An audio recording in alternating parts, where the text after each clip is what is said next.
नमस्कार दोस्तों। मैं मृत्युंजय आपका स्वागत करता हूं हमारे इस चैनल सटीक परामर्श में। और देखिए, आज हम लोग बात करने वाले हैं इंडिया विक्स के बारे में। और ये हेडिंग मैंने दिया है कि यह समझ गए तो मार्केट में आपको कभी नुकसान नहीं हो सकता। तो ये हेडिंग है, और ये हेडिंग जो है काफ़ी लोगों को अट्रैक्ट करता है। और जहाँ तक ये हेडिंग की बात है तो ये बात सच भी है कि अगर आप सिर्फ स्टॉक मार्केट में काम करते हैं और ऑप्शन में काम करते हैं, या मान लीजिए फ्यूचर में काम करते हैं, या सिंपल कैश सेगमेंट में काम करते हैं, यही 3 सेगमेंट होता है इंडियन मार्केट को ट्रेड करने का। और अगर आपको विक्स का आइडिया नहीं है कि इंडिया विक्स क्या है, या इंडिया विक्स के अनुसार अगर आप स्ट्रेटजी बनाना नहीं जानते हैं, तो फिर आप ज़्यादातर टाइम आपका लॉस ही होगा। और मार्केट आपको दिखाएगा कुछ और काम करेगा कुछ और। तो इसमें होगा क्या, सिचुएशन में आप मार्केट में फंस जाएंगे। और इसमें फंसने का मतलब सीधा पैसा का नुकसान होता है, क्योंकि इसमें लॉस भी आपको पैसा ही होना है और प्रॉफिट भी आपको पैसा ही होना है, क्योंकि पैसा ही इस बिजनेस का प्रोडक्ट है। इसको एज ए बिजनेस हम लोग समझते हैं। तो इसमें पैसा लगाने से पहले आपको विक्स का कैलकुलेशन समझना चाहिए। विक्स का कैलकुलेशन के अनुसार फिर आपको स्ट्रेटजी बनाना चाहिए कि कौन से स्ट्रेटजी पे आपको काम करना है। विक्स अगर मान लीजिए आपका 10 से लेके 12 के बीच में रह रहा हो, मार्केट साइडवेज हो, उस समय का स्ट्रेटजी अलग बनता है। विक्स अगर 18 से लेके 21 तक जाए तो उस समय का स्ट्रेटजी अलग बनता है। जैसे मैं एग्जांपल के साथ बता रहा हूँ आपको, अगर मान लीजिए विक्स आपका 11-12 इसके आसपास काम कर रहा है, यानी मार्केट मान लीजिए आपका साइडवेज मूवमेंट में है, तो इसमें क्या होगा, ज़्यादा आपको पॉइंट, अगर आप बुलिश में भी हैं तो ज़्यादा पॉइंट आपको नहीं मिलना। जैसे 50 पॉइंट 60 पॉइंट इसी के बीच में मार्केट आपका रहेगा। और ऑप्शन में अगर मान लीजिए आपने परचेज कर लिया, सुबह के टाइम में 10 बजे किया, 10:30 बजे किया, और 3 बजे तक अगर आप टिक गए और मार्केट आपका 50 से 60 पॉइंट रहा, तो अगर आपके पॉजिटिव में भी बाजार बंद होगा तब भी आप माइनस में ही रहेंगे, क्योंकि उस समय डिके बहुत ज़्यादा होता है। तो जो इंडिया विक्स को पहचानता है, वो सिचुएशन को कैसे यूज़ करता है कि अगर मान लीजिए विक्स कम है, तो वो कोशिश करता है ज़्यादातर सेलिंग पार्ट में जाएगा, यानी ऑप्शन सेलिंग में, पी बाई में नहीं। ऑप्शन सेलिंग में अगर मान लीजिए उसका डायरेक्शन सही हुआ, एक तो उसका उसको बेनिफिट मिल जाएगा। अगर मान लीजिए किसी ने ऑप्शन में सेल कर दिया या बाई कर दिया, जो भी सिचुएशन के अनुसार देख के, तो एक तो मान लीजिए उसको जितना डिके होगा मामला उतना ही उसको बेनिफिट होगा, क्योंकि उसने ऑप्शन सेल किया है।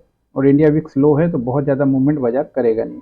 तो उस समय उसको दो तरफ का फायदा होगा, एक तो प्रीमियम जो गलेगा उसका भी उसको फायदा मिलेगा, प्लस जो मार्केट नीचे गिरेगा उसका भी फायदा मिलेगा। और उसी में अगर कोई मान लीजिए बायर है जो स्टॉक बाई कर स्टॉक का ऑप्शन बाई कर रहा है, या मान लीजिए इंडेक्स का ऑप्शन बाई कर रहा है, तो अगर वो बाई करेगा, सी बाई करेगा, तब भी लॉस में रहेगा। अगर पी बाई करेगा तब भी लॉस में रहेगा, क्योंकि मूवमेंट जो है इंडिया विक्स का ज़्यादा नहीं है।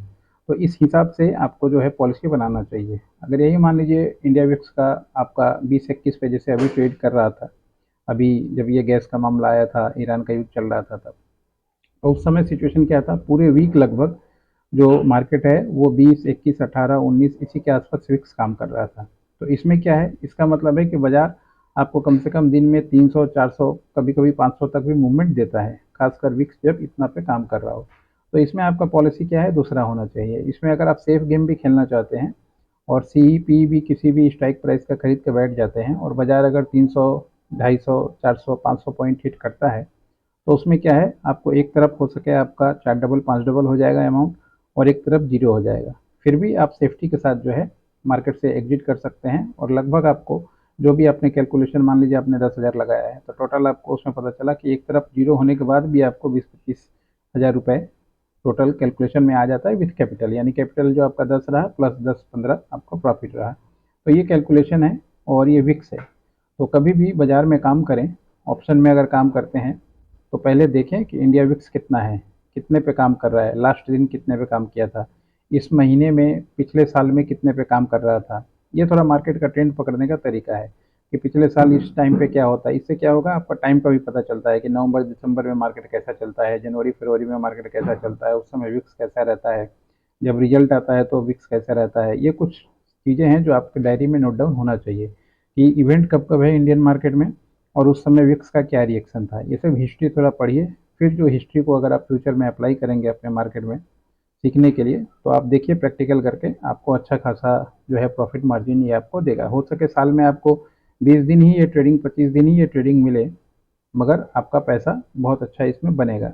ये काम रोज़ नहीं बनता है। इंडिया विक्स ऐसा है जो इंतज़ार के साथ ट्रेडिंग करना आपको सिखाएगा। तो आपको नुकसान ज़्यादातर होता है बार-बार एंट्री लेने से और सही मार्केट नहीं समझ में आने से। हर एक मार्केट में एंट्री करने लायक पोजीशन नहीं होता है। विक्स देखें, विक्स को समझें, उसके अनुसार फिर विक्स के अनुसार अपना मार्केट का जो है पॉलिसी बनाएँ, तो शायद मार्केट में आप कभी भी पीछे नहीं रह सकते। ऐसी बहुत सारी चीज़ें हैं जो हम लोग सिखाते हैं, वन टू वन में बताते हैं, ताकि पार्टी जो है रिलायबल तरीके से अपना काम करे, अपना बिजनेस को स्टार्ट कर पाए। सीखना है तो कांटेक्ट कीजिएगा, नंबर नीचे दिया हुआ है 9230222490। 6 महीने का हैंड होल्डिंग प्रैक्टिस के साथ हम लोग चीज़ों को सिखाते हैं। आज के लिए इतना ही।